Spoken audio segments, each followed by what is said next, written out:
beabá da sustentabilidade.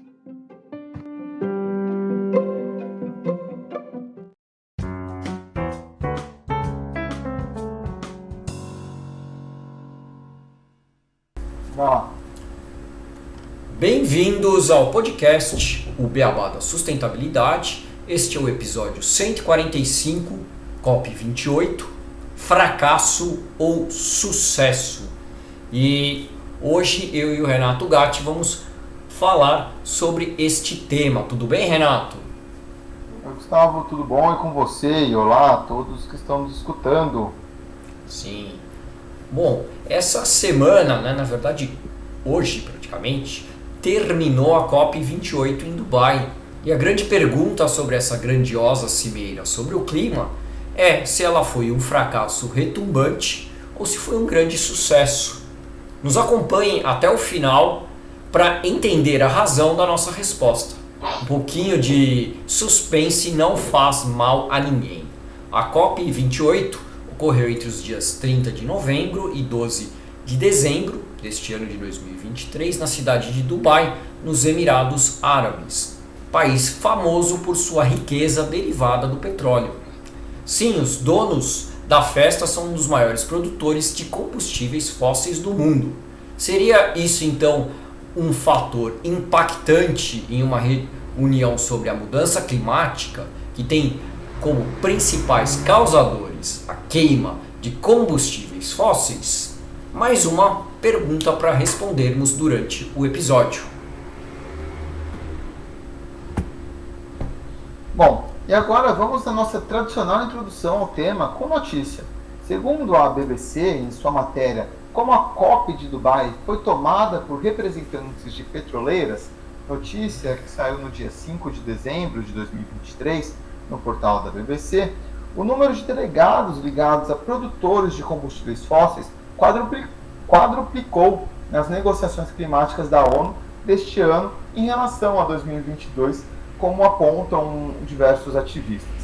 Cerca de 2.400 pessoas ligadas à indústria do carvão, petróleo e gás foram registradas para as negociações climáticas da COP28. Este número recorde é superior ao total de participantes dos 10 países mais vulneráveis às alterações climáticas. Ainda de acordo com a notícia, parte desse aumento se deu por um maior detalhamento das informações sobre os participantes, mas ativistas pelo clima dizem que isso explica só uma pequena parte do aumento, que foi de mais de 5 vezes a quantidade de participantes há 2 anos em Glasgow, na COP26.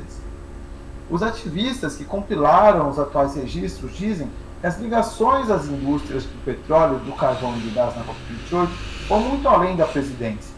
O grande número de lobistas dos combustíveis fósseis nas negociações sobre o clima que poderiam determinar o nosso futuro é injustificável, segundo o Joseph Sikulu, que é o diretor-geral para o Pacífico da organização 350.org. A presença crescente deles na COP mina a integridade do processo como um todo. Viemos aqui para lutar pela nossa sobrevivência e que hipóteses temos se as nossas vozes foram sufocadas pela influência dos grandes poluidores? Esse envenenamento do processo precisa acabar e não permitiremos que o petróleo e o gás influenciem tanto o futuro do Pacífico, ainda a fala do Joseph Sikulu, como citado anteriormente. Bom, e aí, será que o fato de esta COP ter sido um país que é grande produtor de petróleo, presidida pelo CEO, a COP, foi presidida pelo CEO da ADNOC, que é a empresa petrolífera estatal dos Emirados Árabes Unidos, e ainda teve um grande número de lobistas dos combustíveis fósseis nas negociações. E isso pode ter influenciado o resultado das negociações? Seria, por isso, a COP28 um fracasso? Ou seria um sucesso, apesar de tudo isso? Vale lembrar que os líderes dos 2 países que mais poluem no mundo, o americano Joe Biden e o chinês Xi Jinping, não se dispuseram a participar presencialmente da cúpula, mandando apenas representantes. Já o Brasil, após anos de participações pífias do governo, em que lembramos de ações como as mentiras contadas pelo então ministro do Meio Ambiente, o Ricardo Salles, na revisão das metas do Acordo de Paris, em que as metas eram menos ambiciosas e foram contadas como mais altas, teve novamente protagonismo nas discussões, apesar de uma posição dúbia do nosso governo, ao mesmo tempo que, mesmo tendo realizado discursos fortes cobrando o financiamento dos países ricos para que os países do chamado Sul Global possam enfrentar a mudança climática, também alinhou-se com a OPEP, que é a Aliança dos Países de Produtores de Petróleo, entrando como membro da OPEP+. Além disso, de forma completamente avessa ao pregado na COP28, um dia após o final da cimeira, o governo brasileiro coloca no mercado, através de leilão, 602 novos blocos de exploração de petróleo. Dúbio é o mínimo que podemos dizer. Mas e os resultados da COP28? Bom, para falarmos deles, é bom trazer quais eram os objetivos e o contexto dessa reunião, que levou quase 100 mil pessoas a Dubai.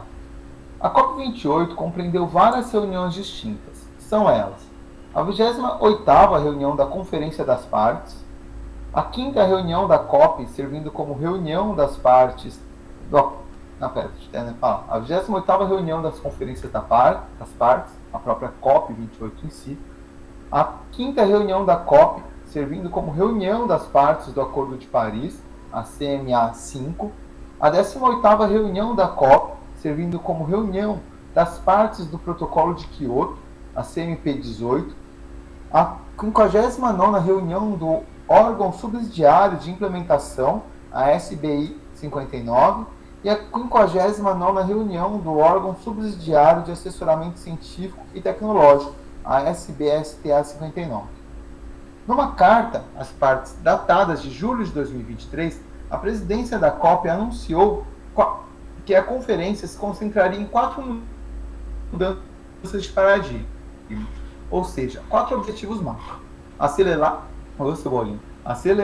a transição energética e reduzir as emissões antes de 2030 para limitar o aquecimento global a 1,5 graus, ou 2,7 Fahrenheit, acima dos níveis pré-industriais, transformar o financiamento climático, cumprindo antigas promessas e estabelecendo quadro para um novo acordo financeiro.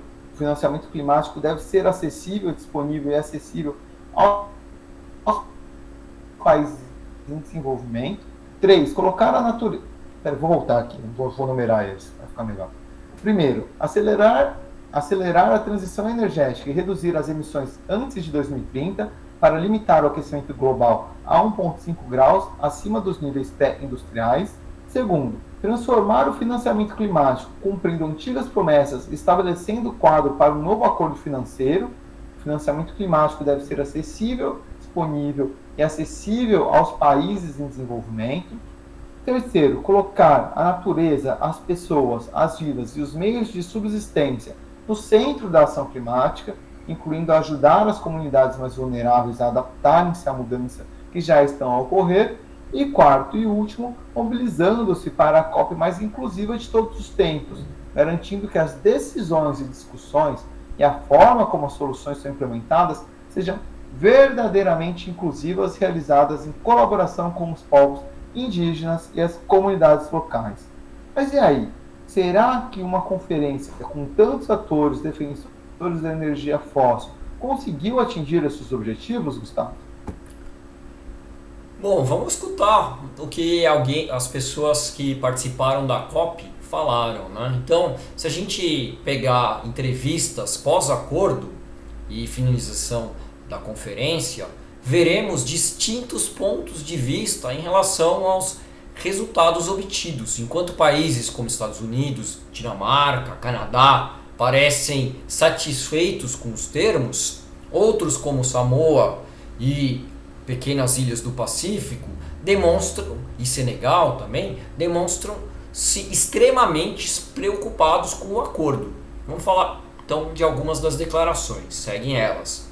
Primeiro, o enviado especial para o clima dos Estados Unidos, o John Kerry, ele disse que está impressionado com o espírito de cooperação que uniu todos.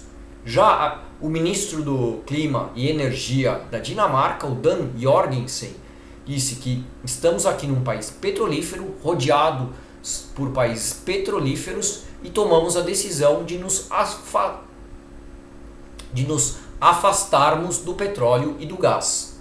Já a representante de Samoa, que falou em nome da Aliança dos Pequenos Estados Insulares, a Anne Rasmussen, ela já foi um pouco mais negativa. Ela disse: não queríamos interromper a ovação de pé quando entramos na sala, mas estamos um pouco confusos sobre o que aconteceu. Parece que você simplesmente segue com as decisões e os pequenos estados insulares em desenvolvimento não estavam na sala. Então, já é um ponto, eles nem participaram praticamente da decisão. E chegamos à conclusão, continua a Anne, que a correção de curso necessária não foi garantida.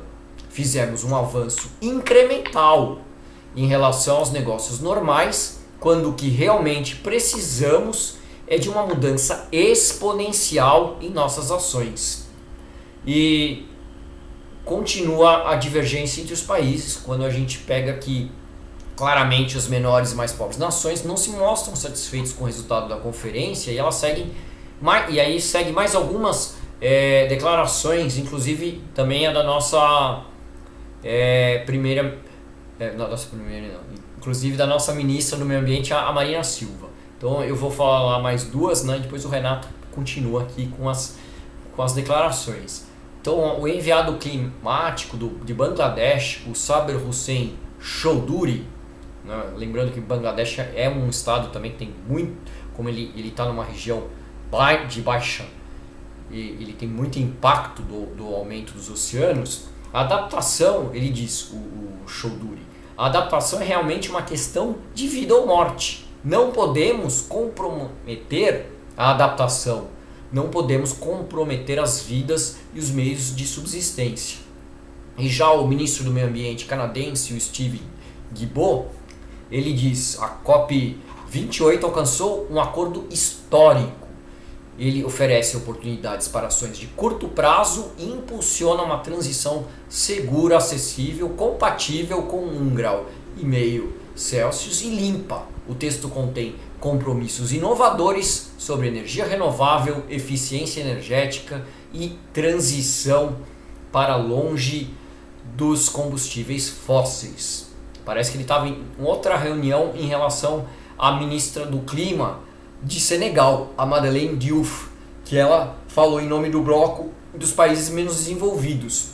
Ela disse: reflete a ambição mais baixa possível que poderíamos aceitar. Em vez do que sabemos, de acordo com a melhor ciência disponível, ser necessário para enfrentar urgentemente a crise climática. O acordo destaca a enorme disparidade entre as necessidades dos países de desenvolvimento e o financiamento disponível, bem como sublinha a rápida diminuição do espaço fiscal devido à crise da dívida. No entanto, não consegue fornecer uma resposta credível a este desafio, termina a Madeleine. E a gente segue, né, com as declarações, a gente vai vendo essa disparidade muito grande entre os países que o Gustavo citou, e o vice-ministro do Meio Ambiente da China, o Zhao Yingmin, né, ele comenta que os países desenvolvidos têm responsabilidades históricas incontornáveis pelas alterações climáticas apenas, né? Ele não traz ali uma avaliação completa da COP, só ocupando, né, os países desenvolvidos e não trazendo muitos comentários a respeito do que aconteceu. Mas o chefe da delegação das Ilhas Marshall, John Sick, fez um comentário muito duro, né? Ele fala que vim aqui da minha casa nas ilhas para trabalhar com todos vocês para resolver o maior desafio da nossa geração. Vim aqui para construir juntos uma canoa para o meu país. Em vez disso, construímos uma canoa com um casco fraco e furado, cheio de buracos. Em vez disso, nós o colocamos na água. Então, a gente vê que é um comentário já mais bem duro sobre o que aconteceu ali, de fato, na COP. E a ministra do Meio Ambiente do Brasil, a Marina Silva, ela comentou: temos trabalhado muito seriamente para chegar a esses resultados. Depois de 31 anos de debate, e pela primeira vez temos um resultado que leva em consideração uma trajetória de transição desses combustíveis fósseis. Obviamente, esse roteiro é um esforço que teremos que prosseguir a partir de agora. A posição do Brasil é baseada na ideia de que os países desenvolvidos e os países em desenvolvimento devem estar todos comprometidos em ter uma responsabilidade comum. No entanto, os países desenvolvidos devem assumir essa liderança. Mas a gente já vai avaliar o que ela quis dizer em relação a essa questão da transição desses combustíveis fósseis, né, Gustavo? Sim. Bom, e ficou claro, né, nessas declarações, a insatisfação dos menores e dos mais vulneráveis com relação ao resultado da conferência. Já os grandes países, os países mais desenvolvidos, os países que deveriam fornecer os recursos financeiros, eles parecem estar mais satisfeitos com os satisfeitos. Já os grandes países, aqueles que deveriam fornecer os recursos financeiros, eles parecem estar mais satisfeitos com os resultados. Tendemos, né, ficar ao lado dos mais vulneráveis em nossa análise. Afinal, está muito claro que, ao contrário do que o ministro canadense disse, nós não estamos rumando para 1,5 graus e de aumento da temperatura na Terra, e sim números muito superiores a 2 graus. Mas e os demais objetivos? Como foi em relação a ser uma COP mais inclusiva? Bom, essa sim foi a COP com maior presença e inclusão de atores, com quase 100 mil participantes, incluindo aí os defensores dos combustíveis fósseis também, né? No geral, a COP28 começou com uma nota alta para aqueles preocupados com a justiça climática. As partes concordaram em operacionalizar o fundo de perdas e danos com promessas de até 792 milhões de dólares. Mas infelizmente isso representa menos de 1% do que é necessário para apoiar as pessoas que enfrentam os maiores desafios decorrentes nos impactos das alterações climáticas. Gustavo, um destaque, né, dessa COP, pelo menos no meu ponto de vista, foi para o presidente da Colômbia, o Gustavo Petro, o xará aí, né, Gustavo, que ele afirmou logo no início da COP que o país decidiu não assinar novos contratos de exploração de carvão, petróleo e gás. Ele diz, né, não significa que ficaremos sem petróleo, carvão e gás. Já existem esses combustíveis em exploração e há muitos contratos de exploração em vigor. O que não queremos é que eles se expandam ainda mais. E na COP28 o Petro fez um outro anúncio que não tem muita força legal, mas é bem simbólico, né? O de que a Colômbia se unia, né? Ela se uniu ao Tratado de Não Proliferação de Combustíveis Fósseis. E trata-se do primeiro país não insular a aderir a esse tratado que surgiu em 2019 em um grupo de ilhas do Pacífico, da Ásia e do Caribe. Lembrando que a Colômbia é a quarta potência petrolífera latino-americana, com cerca de 1 milhão de barris diários, e o principal produtor de carvão da América Latina. Sendo assim, ela se torna o primeiro grande produtor de carvão a aderir ao movimento pelo fim do uso dos combustíveis fósseis. Então, um país que realmente está tomando uma iniciativa e fazendo uma ação em ir contra essa transição, né, ir contra o uso desses combustíveis. Algo que o Brasil devia ter feito. E não, a gente foi lá e assinou a participação na OPEP+. Sim, engraçado que o Petro é só Petro no sobrenome, né? O meu xará. Bom, não tem mais petróleo lá. E infelizmente a ambição do Global Stocktake, que foi o acordo global para o fim do uso dos combustíveis fósseis, ela é exatamente o oposto do que é necessário para manter o aquecimento global abaixo do 1,5 graus Celsius. O documento final que foi apresentado deixou de fora o compromisso pela eliminação gradual dos combustíveis fósseis. Porém, algo considerado como uma vitória foi o documento final falar em uma transição que se afaste dos combustíveis fósseis, acelerando a ação nesta década crítica. Porém, os esperados...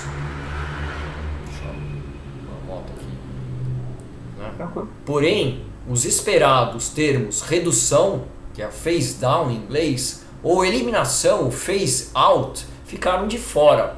E a pressão na terra dos anfitriões foi tamanha, né?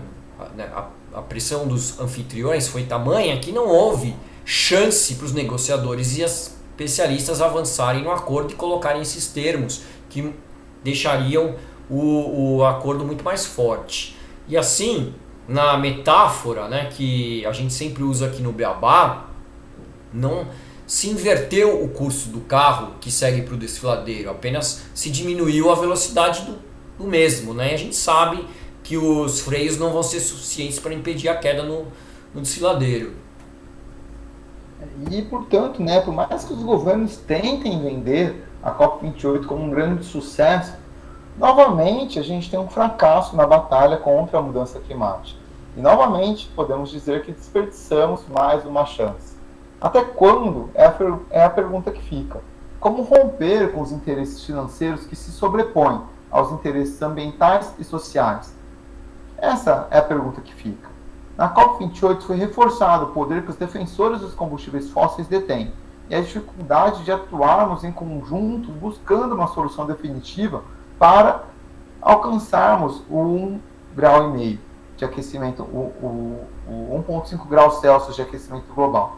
Fora que os bolsos dos países desenvolvidos poluidores ainda não está completamente aberto para financiar a mudança necessária. Ano que vem teremos outra reunião. E aí, será que haverá alguma evolução nesse ponto ou continuaremos andando na canoa furada? E no caso já um pouco mais fundos, hein, Gustavo? O que você acha? Vamos ter bastante água nessa canoa já o ano que vem, né? A gente está cada vez mais caminhando para ter um aumento significativo e maior do que o 1,5 grau, né?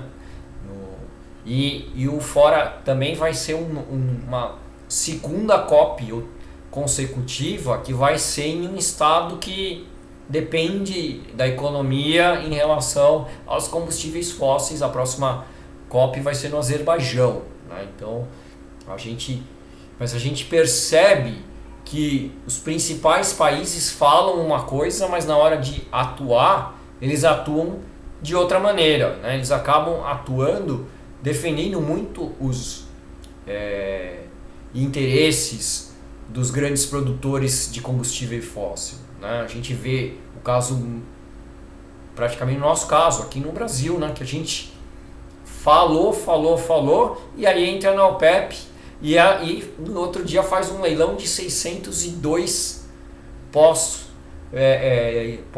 espaços de novos de prospecção de petróleo, ou seja, a gente está jogando muito mais coisa que não precisava, né? Não, se a gente quer dizer que o nosso foco não é mais nos combustíveis fósseis, na maneira como foi feito o acordo, que a gente teria que mudar a maneira de agir, e não me parece que está sendo feita essa mudança ainda, e realmente cada vez mais a gente vai chegar num ponto que é o famoso ponto de não retorno, né?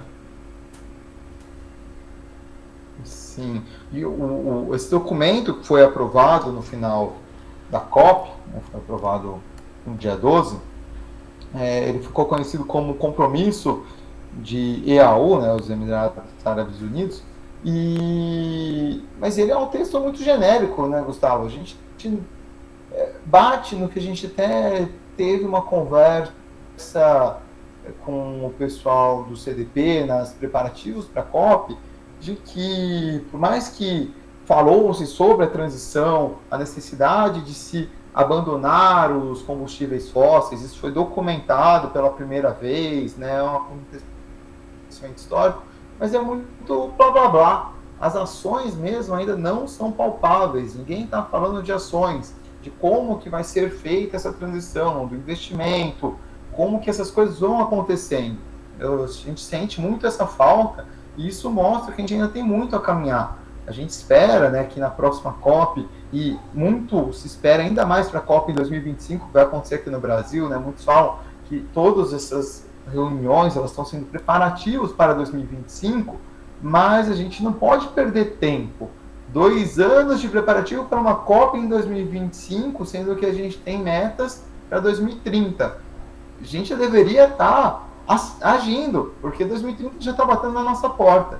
A gente não pode mais ficar aguardando, vamos ficar 1 ano conversando e preparando para daqui 1 ano, mas daqui 2 anos a gente vê se realmente a gente vai fazer uma mudança. Essa mudança tem que vir hoje. Deveriam ter mais acordos, mais reuniões e com mais ação. Eu sinto muita falta dessas ações nessas reuniões de COP. A gente não vê muita coisa acontecendo, é muito blá blá blá, textos genéricos e nada muito que mostre, né, como que os países vão de fato fazer essas transições. Então eu não acho que foi um resultado positivo, igual você comentou, acho que foi uma COP um pouco decepcionante para muitas pessoas. Tem muitos que consideram um sucesso, mas a gente, pelo menos aqui no meu ponto de vista, acabou sendo muito decepcionante os resultados, os acordos. Teve um fato que foi extremamente negativo, foi o presidente da COP falando e sendo um negacionista climático, falando que não existem provas, né, de que as mudanças climáticas estão de fato acontecendo, sendo que a gente é bombardeado de informação dos cientistas todos os dias. Então, no meu ponto de vista, foi mais do mesmo, infelizmente. Isso mostra que a gente tem que cada vez mais estar conscientizando e trazendo a palavra e falando e lutando, porque com pressão, quem sabe, a gente consegue fazer uma mudança e talvez ações, né, igual o presidente da Colômbia teve um compromisso ali mais forte de falar, não teremos mais comércio de novos petróleos, né? Não teremos mais contratos de exploração de carvão, ao contrário do que o Brasil fez após todo o seu discurso de abrir leilão para a exploração de diversos campos de petróleo.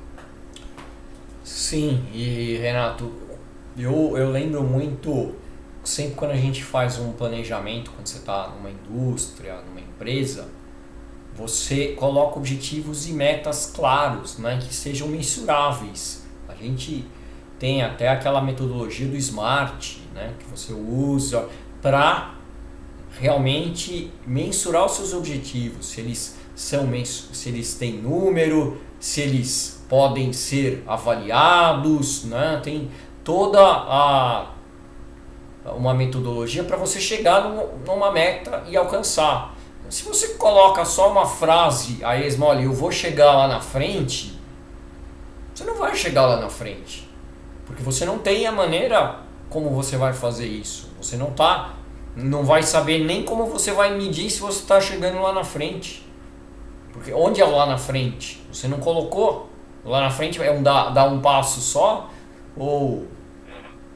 Então, realmente, tem gente que coloca que foi um avanço, mas se a gente voltar para o começo do episódio e ler aqueles 4 objetivos que tinham sido colocados, né, acelerar a transição energética e reduzir as emissões antes de 2030.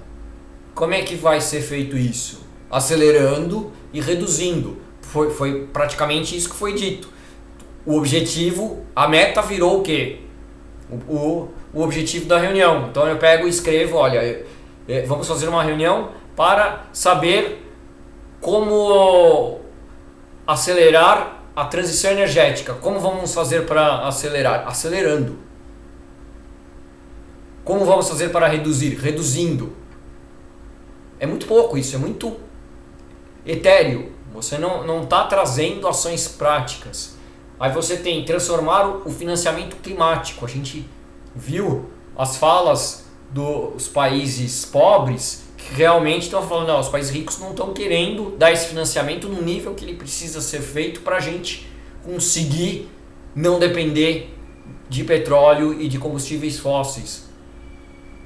Aí você tem o terceiro, colocar a natureza, as pessoas, as vidas e os meios de subsistência no centro da ação climática, incluindo ajudar as comunidades mais vulneráveis e a se adaptar às mudanças que já estão ocorrendo. E aí quem que reclama que não está no meio, que nem participou, que chegou lá, já estava todo mundo batendo palma? Os países mais vulneráveis.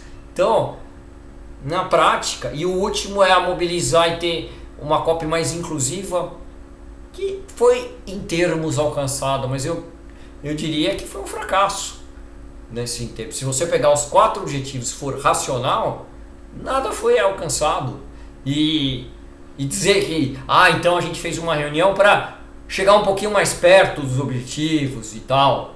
Poxa, a gente está fazendo reunião há 28 anos. É a 28ª para chegar só mais perto um pouquinho, né? Convenhamos, a gente precisa realmente agir, senão a gente vai ter aquele futuro lá que o Leonardo DiCaprio previa no filme, né? Que ele a ciência mostrava o problema e as reuniões atrás de reunião até acabar o mundo. Poxa.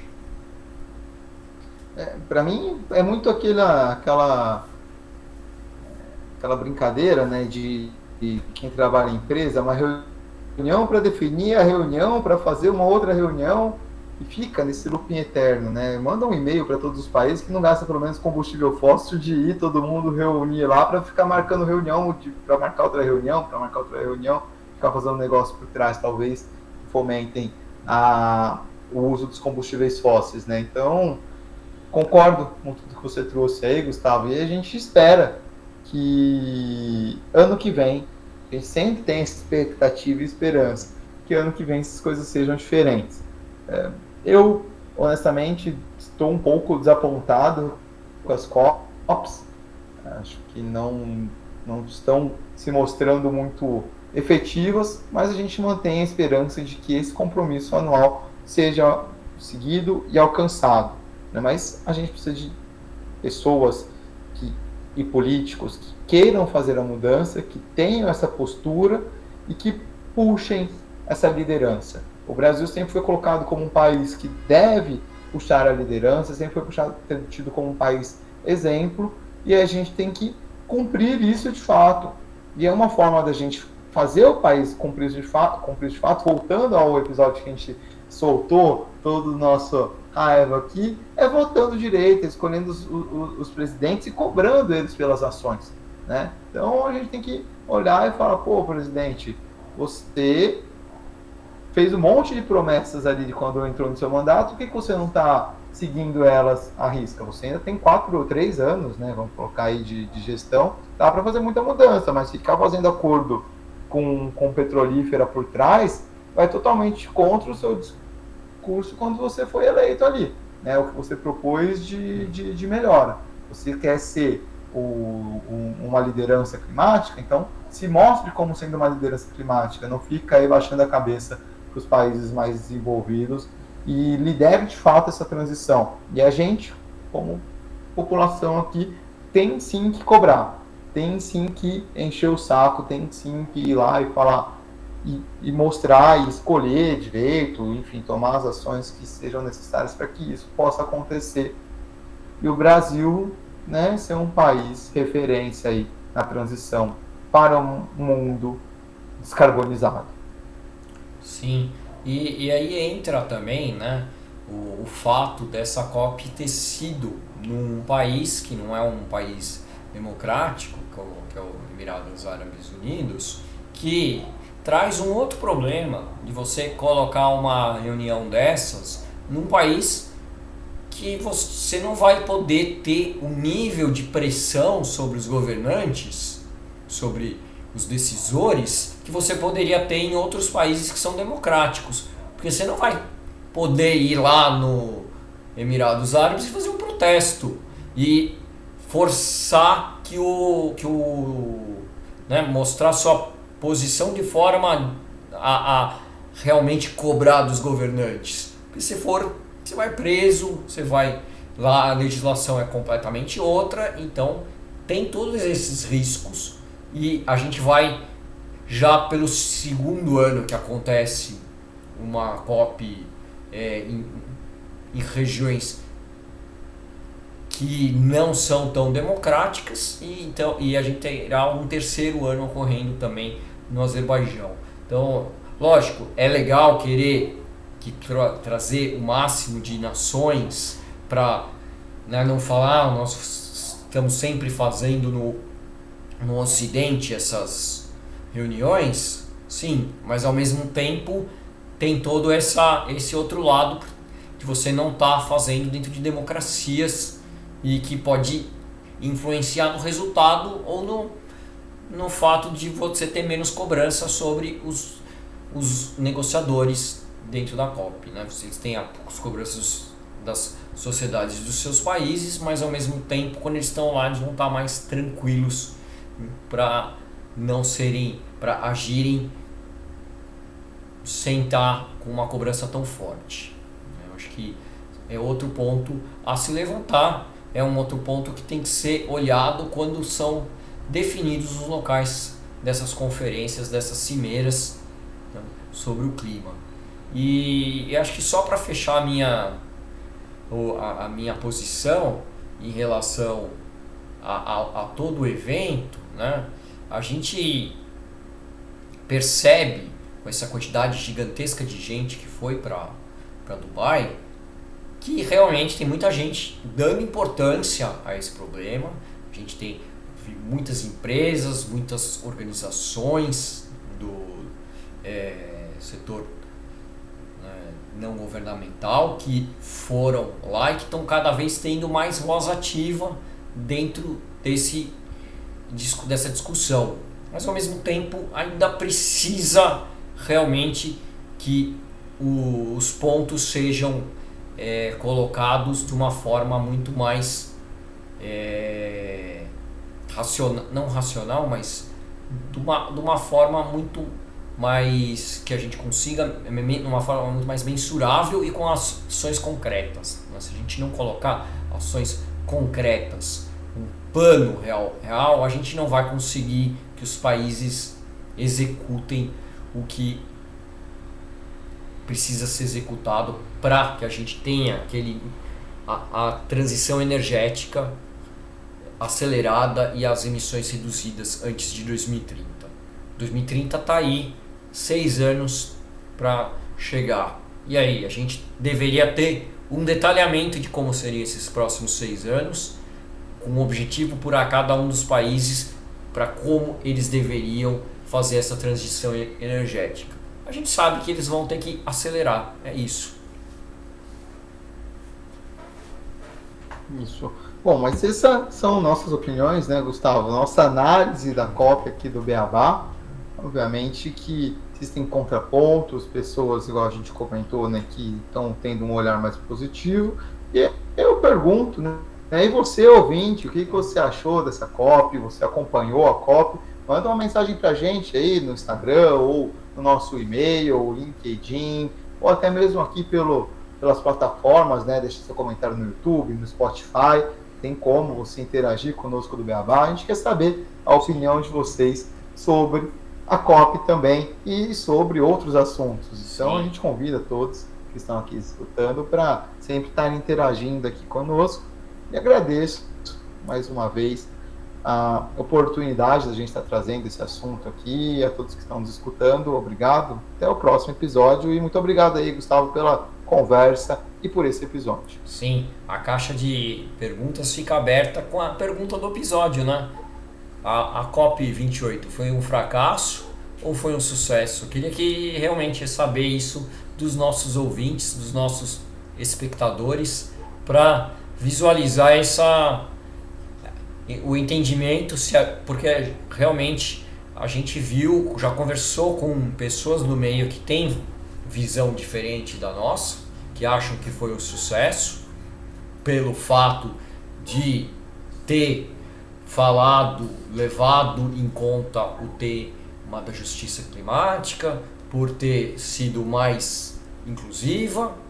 Então, será que nossa barra está muito alta?